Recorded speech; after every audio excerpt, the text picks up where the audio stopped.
대담한 대담 시작을 하겠습니다. 오늘 대담한 대담은요, 다음 주 증시 어떻게 대비할 것인가를 초점을 맞춰서 저희가 준비를 했고요. 일단 관세는 제일 중요한 상수인 듯합니다. 그리고 이제 본격적인 실적 발표, 한미 무역 협정, 이 귀추가 주목될 것 같은 한 주인데 오늘 차영주 IS 경제연구소 소장 모셨습니다. 말씀 나눠보도록 하겠습니다. 소장님 어서 오십시오. 네, 안녕하십니까. 네. 우리 시장에서는 삼성전자, SK하이닉스가 중요하기 때문에 엔비디아 이슈 주목할 수밖에 없고요. 사실 이제 엔비디아 젠슨항 CEO가 3개월 만에 중국을 방문했잖아요. 근데 미국 쪽에서 태클을 걸고 있는 와중에서 방문을 했기 때문에 관심이 쏠리고 있습니다. 어떻게 이 이슈 바라보고 있습니까? 대단하죠. 네. 대통령이 이제 직접적으로 언급을 하고 있는 기업이고요. 특히 엔비디아에서 만들어내고 있는 H20 반도체 이런 것들을 처음에는 관세를 유예해주겠다라는 식의 이제 얘기가 나오다가 다시 이제 관세를 부과하겠다라고 한 거 아니겠습니까? 결국 중국이 이제 히토류까지 들고 나온 그런 상황에서 엔비디아의 이제 CEO가 중국에 초청을 받았다 하더라도 보통 초청을 받았다고 바로 갈 수 있는 눈치를 좀 봐야 되는데 끄떡없이 일단 움직이고 있다라고 좀 봐야 되겠죠. 결국 지금 엔비디아는 중국이나 미국이나 쉽게 건들 수 없는 그런 영역에 이제 들어갔다라고 좀 말씀드릴 수가 있겠죠. 그리고 엔비디아도 지금 상태로 미국의 이제 트럼프 대통령의 입만 바라보고 있기에는 자신들의 영역을 좀 넓혀야 되는 그런 부분들 분명 존재합니다. H20에 대한 반도체 수출만 못하더라도 한 8조 영업이익이 이제 날아가는 거 아니겠습니까? 그런 부분들을 감안하게 된다면 트럼프 정권이라는 건 바뀌지만 그 기업이라는 것은 영속성을 가지고 움직일 수밖에 없는 그런 부분들이라는 걸 감안하게 된다면 엔비디아 입장에서는 스스로가 활동 영역을 넓혀서 스스로가 자신들의 영역을 확보하는 것이 시급하다라고 좀 말씀드릴 수가 있겠죠.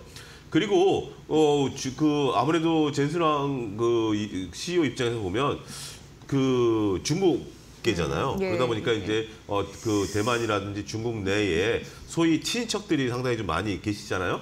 그런 부분들이 좀 있는 것으로 좀 관시를 살리고 올까요? TSMC라든지 이런 다 이제 되는 부분들이 있기 때문에 우리는 중국을 버릴 수 없다. 이걸 어떻게 보면 지금 시위하고 있는 것들이 아니겠나. 그러니까 지금 형국을 놓고 보면 트럼프 대통령이 초반에 대통령임에도 불구하고, 그러니까 이제 어떻게 보면 이제 나온 지 3개월밖에 안 돼요. 굉장히 오래된 것 같죠. 3개월 됐습니다. 네. 1월 20일 날 했으니까 지금 오늘 4월 한 19일 정도 됐으니까 18일인가요? 거의 석 달 정도 됐는데 그럼에도 불구하고 젠슨항 같은 경우는 현재 트럼프 대통령과 소위 이제 이 맞짱?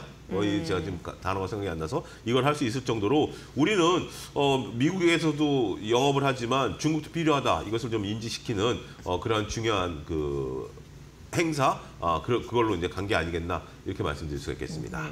엔비디아가 미국 협상판에서 가장 큰 칩이 됐다라는 그런 문장이 나왔는데 왜 그런가 보니까 도박에 쓰이는 철자도 칩이어가지고. 칩 그렇죠. 예. 그런 얘기가 나오고 있고. 근데 이제 엔비디아가 뒤통수를 맞았다 이런 표현도 쓰던데 700조 원 투자를 앞서서 그렇죠. 눈치 보면서 했는데도 불구하고 네. 규제를 하려고 하니까 근데 어쨌든 한편에서 보면 엔비디아 그래도 대단하네. 그걸 이제 어떻게 보면 뛰어넘고 가서 전략적인 협상을 하려고 하는 모양이니까 그렇게들 느끼시는 것 같습니다. 근데 문제는 HBM 시장의 타격 이런 부분에서 반도체 산업에 미치는 영향력. 그래서 이제 삼성전자도 주가가 하락하는 일정 부분 그런 부분이 있었잖아요. 네. 이거 우리가 어떻게 생각해야 될지 싶습니다. 그러니까 지금 시장에서는 특별히 반도체뿐만이 아니라 지금 관세 정책이 조변석게 하는, 그러니까 이제 아침과 저녁이 다른 그런 모습들 좀 보여주고 있죠. 오늘 같은 경우 이제 뉴욕 증시가 쉬지만 트럼프 대통령이 이제 어떠한 또 발언들을 주말에 또 쏟아낼지 모르겠어요. 근데 왜 그분은 잠 안 주무시나요? 왜 SNS를 통해서 밤에, 그러니까 이제 미국 시장으로 밤에 이제 그런 걸 퍼뜨리는지 모르겠습니다. 근데 이제 우리 한 가지 H20에 대한 사건을 놓고 본다면 SNS를 통해서 이게 나온 얘기가 아니에요. 그러니까 이제 뭐냐면 지금은 정확한 팩트 체크를 통해서 이 사람이 나한테 보내고 있는 신호를 읽어야 된다라고 말씀드릴 수가 있겠습니다. 이재 기자가 굉장히 말씀을 잘하시는데 저한테 갑자기 험한 인상을 썼다. 그러면 왜 그러지? 근데 그걸 읽어내는 게 굉장히 중요한 거 아니겠습니까? 지금은 모두가 이제 트럼프 입과 트럼프의 행동 이런 것들을 이제 바라보고 있는데 자, H20은 우리가 지난 4일부터 일단 업체에 통보가 갔고 9일부터 된다라는 거, 그게 15일 날 발표가 나왔어요. 언론을 통해서 나왔어요. 그러니까 미국이 부인하지도 않은 거고, 어떻게 보면 한한령처럼 이것에 대해서는 구두로 현재 지금 진행되고 있다라는 측면을 좀 봐야 될 것 같아요. 그래서 협상 카드의 일환으로, 그러니까 이제 처음에 저는 그렇게 봐요. H20을 처음에 좀 풀어준다라고 해서 중국 측에 이제 손을 좀 내밀었는데 중국이 히토리를 치고 나왔잖아요. 그러니까 젠슨 황이 지금 이제 700조 투자한다 하는 것도 지금 당장은 들어줄 수 있는 요소가 아니에요. 지금은 중국을 대비해서, 그러니까 중국에 대응해서 하는 전략이기 때문에 아무리 젠슨 황이 뭐 얼마를 투자한다 그래도 지금 풀어줄 수 있는 건 아니에요. 하지만 지금 이제 중국이 이제 손을 이제 대화하자라고 나온 거 아니겠습니까? 드디어 대화하자라고 나왔다라는 부분들이 되면 언젠지 이 부분은 저는 풀어줄 수 있다라고 봐요.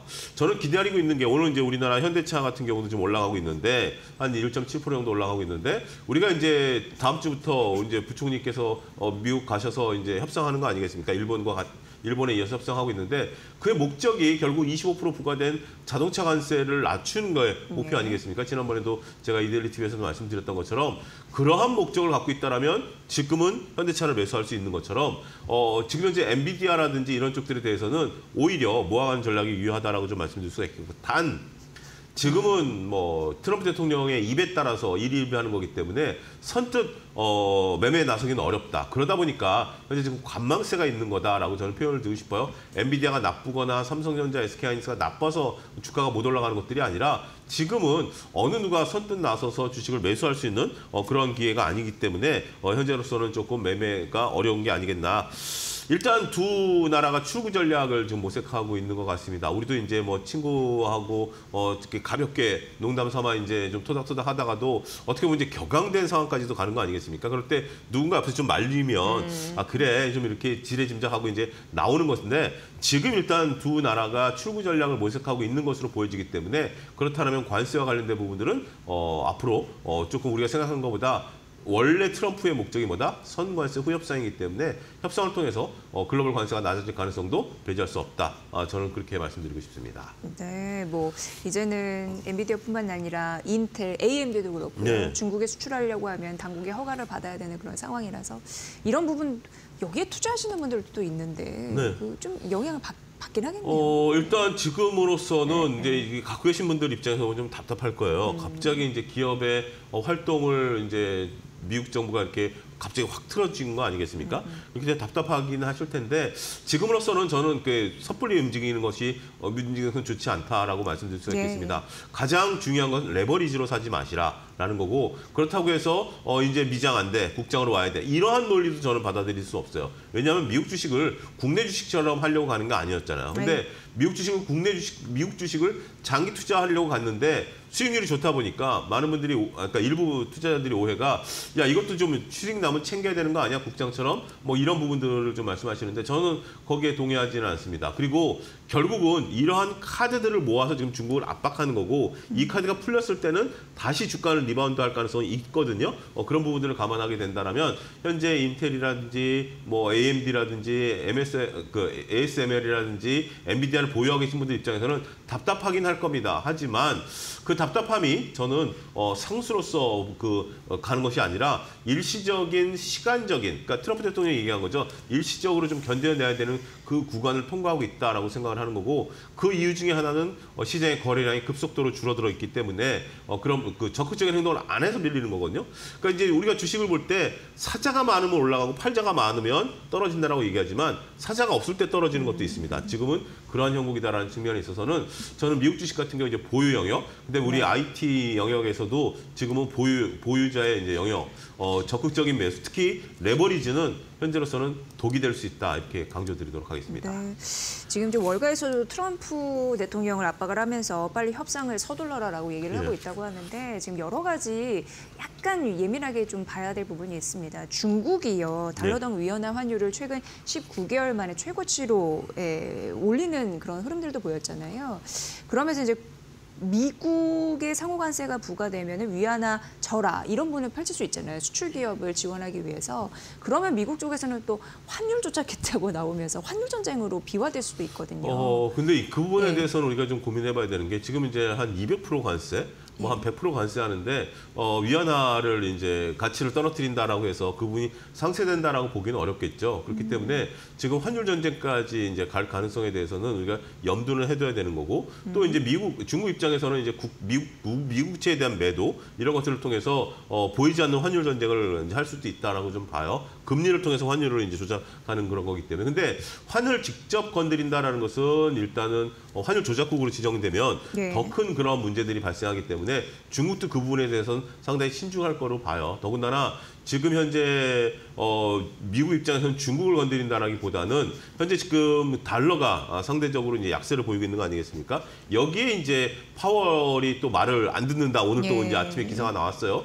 트럼프 대통령이 파월을 쫓아낼 수도 있다. 이제 자국 내에 있어서의 현재 금리와 환율을 신경 써야 되는 입장이기 때문에 중국이 아무리 위안화를 이제 평가절하한다 하더라도 그 부분이 이제 무역 전쟁을 상쇄시킬 정도로 크지 않기 때문에 지금 뭐 8위안, 9위안까지 가지 않는 이상 이런 것들을 상쇄시킬 수 없다라고 보면 미국 입장에서는 이 부분에 대해서는 그렇게 좀 민감하게 반응하지 않을 수도 있겠다라고 좀 말씀드릴 수가 있겠고 지금 이제 급한 건 우리죠. 우리 같은 경우 이제 원화가 강세임에도 불구하고 외국인들이 안 들어오고 있다라는 것도 그것도 한번 좀 잘 봐야 되지 않나 싶네요. 지금 말씀해 주셨지만 오늘 환율이 1,420원 밑으로 장중에 떨어졌거든요. 예. 물론 지금 1,421원이긴 하지만 그래도 1,418원까지 내려가기도 했는데 외국인 꿈쩍 안 해요. 네. 지속적으로 팔고 있어요. 그 그렇죠. 이유는 가장 큰 이유는 뭐라고 보세요? 그러니까 이제 우리가 얼마 전까지만 해도 1,480원 갔다가 어제 1,419원에 끝났고 오늘 1,418원. 그러니까 점점 저점을 낮춰가고 있어요. 근데 외국인들이 안 들어와요. 그러니까 정말 다들 투자분들이 답답하실 것 같아요. 내가 교과서에서 배운 거는 그 원화가 강세, 그러니까 강세 기조로 가게 된다라면 대략 지금 현재로서 봤을 때 우리가 한 1,480원에서 1,420원 정도라면 한 5% 정도 수익이 발생할 수 있는 거거든요. 그리고 이게 1,300원대로 내려와야 되죠. 1,300원대로 내려오게 된다라면 그냥 앞서 그 신일섭 그 전문위원도 얘기했다시피 가만히 현금만 보유하고 있어도 수익이 나는 단계예요. 네. 환을 환전한 이후에. 근데 왜 외국인들이 안 들어올까요? 결국 전 두 가지 이유가 있다라고 봐요. 원래 우리가 교과서에서 보는 것처럼 원화 강세일 때 외국인들이 들어오는 것은 우리 체력에 의해서 원화가 강세여야 됩니다. 근데 지금은 글로벌 시장에 있어서 달러 약세 대비 우리가 강세거든요. 그렇기 때문에 그러한 부분들을 감안하게 된다라면 특별히 이제 들어오기 어려운 그러니까 들어올 이유가 못 된다. 요거 하나만 보고. 그다음에 우리가 1,480원에서 1,420원까지 떨어진 것도 급격히 떨어졌다시피 언제 다시 리바운드 할 수 몰라요. 특히 이제 우리나라 같은 경우 경제 성장률이 한국은행이 어제 이제 1.5를 얘기하지 않았습니까? 그런 상태에서 경제 성장률이 쉽게 이제 드러나지 못한 그런 부분들을 좀 감안하게 된다라면 이러한 경제 성장률 속에서 달러 대비 원화가 움직이는 모습들이 계속 포착이 된다면 외국인들 입장에 쉽게 못 들어온다는 거죠. 그다음에 최종적으로 말씀드릴 수 있는 것은 지금 글로벌 투자자들이 매매를 안 하려고 들어요. 네네. 미국도 그렇고 우리도 그렇고 앞서 언급드렸던 것처럼 매매를 안 하려고 든다라는 측면 그런 부분들을 감안하게 된다라면 지금 트럼프의 어떤 그 관세 정책이 자리매김할 때까지 우리가 단순히 환율만 보고 외국인들이 들어오겠거니 이렇게 본다라는 것은 조금 시장과의 거리가 존재한다라고 좀 말씀드릴 수 있겠죠. 결국 외국인들이 주식을 사고 싶어하는 상태, 그 상태라는 것은 우리나라 기업들의 영업이익이 좀 늘어나든지 아니면 트럼프의 관세 정책이 나름대로 방향을 잡고 시장의 불확실성이 제거되는 상황에서 원화 강세가 이루어진다면 외국인들은 언제든지 들어올 가능성이 있기 때문에 지금은 한마디로 표현하면 변동성을 예측하기 어려우니까 그냥 쉬는 것도 투자다라는 그 한마디로 모든 것들이 정리되는 상황이 아니겠나 그렇게 조심스럽게 말씀드릴 수 있겠습니다. 네, 뭐 글로벌 투자자 같은 경우에는 주식 팔고 채권으로 간다는 뭐 얘기도 있고 뭐 여러 가지 얘기 있습니다. 외국인 매도에 분명한 또 이유는 있네요. 들어보니까. 지금 그 트럼프 관세 정책 충격 우려 때문에 경제 지표도 민감하게 반응을 하잖아요. 그런데 이제 문제는 우리나라와 미국 1분기 경제 성장률 같은 경우 다음 주에 이제 속보치가 발표가 됩니다.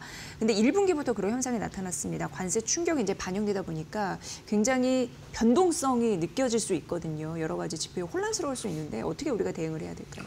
일단 지금 1분기 우리가 그 경제 지표를 믿기 어려울 수, 그러니까 이제 요거는 이제 우리가 감안해야 되는 게 중국이 5.4가 나왔잖아요. 1분기 GDP가 5.4가 나왔잖아요. 5.4가 나왔을 때, 제 반응은 뭐였냐면 이 숫자가 맞아? 그게 이제 관세 충격이 덜 반영되기 전이었어요. 더 반영되기 전이니까 아무래도 이제 그 미국과 싸워야 되니까 그런 부분들에 있어서 그런 것들이 있을 거고 또 하나 그게 맞을 가능성도 있어요. 왜 맞냐라고 한다면 원래 이제 반도체와 자동차는 1분기가 비수기입니다. 근데 관세에 대한 얘기를 이제 트럼프 대통령이 취임한 이후에 계속해서 해왔기 때문에 재고를 많이 쌓았다라고 이제 미국 기업들이 얘기를 하는 거 아니겠습니까? 그러면 이쪽 기업들 이제 중국이라든지 뭐 베트남, 인도에서는 심지어 애플 아이폰을 비행기 세대로 실어 나르지 않았습니까? 네. 어마어마한 양을 실어 나르. 그게 다 매출로 잡히는 거죠. 우리나라 같은 경우도 이제 현대차 같은 경우 1분기 실적이 굉장히 호시적이 나올 것으로 보여지고 삼성전자도 마찬가지 아니겠습니까? 그래서 1분기 GDP는 생각보다 잘 나올 가능성은 저는 있다라고 봐요. 그렇기 때문에 그런데 1분기 GDP가 잘 나왔다라고 해서 시장이 올라간다라고 보기에는 상식적으로 보면 1분기는 당연히 잘 나와야죠. 잘 나온 상태에서 다음 분기에 대한 가이던스라든지 다음 분기에 대한 전망이 불확실하죠. 왜냐하면 관세 정책은 어느 누구도 모르는 그런 상황들이 있기 때문에 향후 경제 성장률에 대한 변동성에 대한 우려감들이 존재하고 있기 때문에 지금은 일단 잘 나와줘야 된다. 잘 나와줘야 되는 거고 그렇다고 해서 주가가 올라가기에는 앞으로의 변동성이 너무 우리가 상수로서 크기 때문에 우리가 긍정적으로 보기에는 조금 거리가 있다 이렇게 정리를 해야 될 것 같습니다. 네, 이제 뭐 실적 발표 예상되는 테슬라, 알파벳, 인텔 등 대기를 하고 있는데 관전 포인트는 뭐라고 보세요? 지금 뭐 솔직히 말씀드리면 투자자분들께서 가장 듣고 싶어하시는 말씀일 것 같아요. 지금 이제 이런 내가 이것을 갖고 있지 않다 하더라도 이 주식들이 어떻게 움직일 것이냐라는 건데 참 뭐 솔직한 어떠한 전문가도 이 주식들이 어떻게 움직일 것이다라고 지금 예측 불허인 상태죠. 갑자기 엔비디아 같은 경우 그렇게 700조를 투자한다 그랬는데 H20 하지 마. 그럼 주가 떨어진 거 아니겠습니까? 그런 상태에서 만약에 다시 수출해 이러면 또 주가가 올라갈 수 있는 그런 부분들이기 때문에 상당히 좀 어렵다라고 봐야 될 것 같아요. 근데 몇 가지 기준점을 좀 보게 된다면 테슬라 같은 경우는 일단 자동차 판매량이 중요한 것 같아요. 지금 테슬라를 바라보는 시각이 이제 몇 가지가 있는데 뭐 미래에 대한 먹거리, FSD라든지 우주 뭐 이런 거 보시는 분도 있긴 하겠습니다만 아직까지 본질적인 매출은 자동차 판매량입니다. FSD 같은 경우 영업이 캐시카우를 만들어낸다 하더라도 향후 성장률을 이어가기 위해서는 자동차 판매량이 유지가 돼야 되는 거 아니겠습니까? 근데 이제 일론 머스크에 대한 어떤 반발이 현재 존재하고 있는 건 사실이고요. 근데 일론 머스크에 대한 반발뿐만이 아니라 트럼프에 대한 반발이 우회적으로 좀 테슬라를 통해서 나타나고 있기 때문에 자동차 판매량이 좀 늘어나는 것이 현재로서는 가장 큰 관건이 된다. 이것을 해결하지 않고 테슬라에 대한 긍정적인 비율을 가져가기에는 현실적으로 어렵다. 여러분들, 그러니까 이제 테슬라를 좋아하시는 분들 얘기가 제가 말씀드렸던 뭐 FS라든지 우주 이런 것들을 얘기 다 하세요. 근데 시장은 거기에 반응을 안 한다는 것이 중요하죠. 언젠간 반응을 하겠죠. 시장은 반응하지 않는데 일부 투자자분들께서 거기에 얽매여 있다는 것은 결국 케인즈가 얘기한 미인 대회에서 나는 A라는 사람이 미인이지만 대다수가 그 사람을 미인으로 안 보고 있는 거거든요. 언젠간 그거는 바뀔 수가 있겠죠. 그런 부분들이 있다는 측면을 냉정하게 이런 것들 귀담아 좀 들으실 필요가 있지 않을까 싶습니다.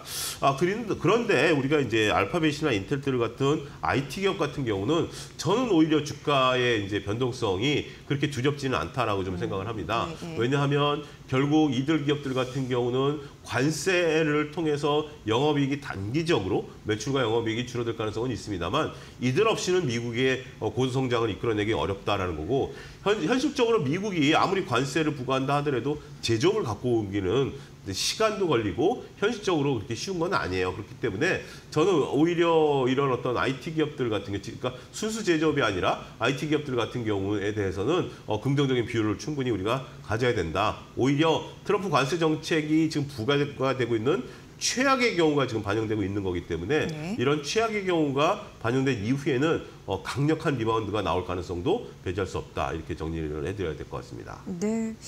그리고 이제 제약바이오 뭐 이제 관세 충격 있을까 모르게 좀 움츠려든 흐름들도 있었는데 일단 이벤트를 말씀드리면 세계 3대 암 학회가 있는데 이게 이제 이름이 미국 암 연구 학회. 근데 국내 제약 바이오 기업들이 초기 개발 단계의 신약이나 뭐 이런 걸 발표하면서 글로벌 기업들과 협업의 그 장이 될 수도 있잖아요. 그렇죠. 그런 의미에서 우리가 좀 주목할 기업이 있는지 궁금했습니다. 우리가 지금 이제 시장에 있어서 관세와 무풍지대인 게 지금 태양광.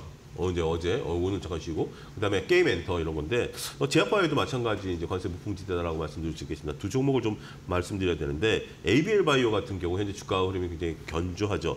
이중항체 플랫폼 기반의 이제 면역 항암제를 이제 개발하고 있기 때문에 ABL 바이오 여러분들이 친숙한 기업이고 많이 이제 좋아하시는 기업인데 최근에 주가가 조금 단 며칠 한 일주일 정도 횡보하고 있어요. 근데 이러한 흐름들은 상대적으로 강한 겁니다. 차트가 굉장히 강하면서 2차 상승을 좀 기대하고 있는 부분들. 따라서 저러한 기업들은 지금 저 상태에서 어떻게 사?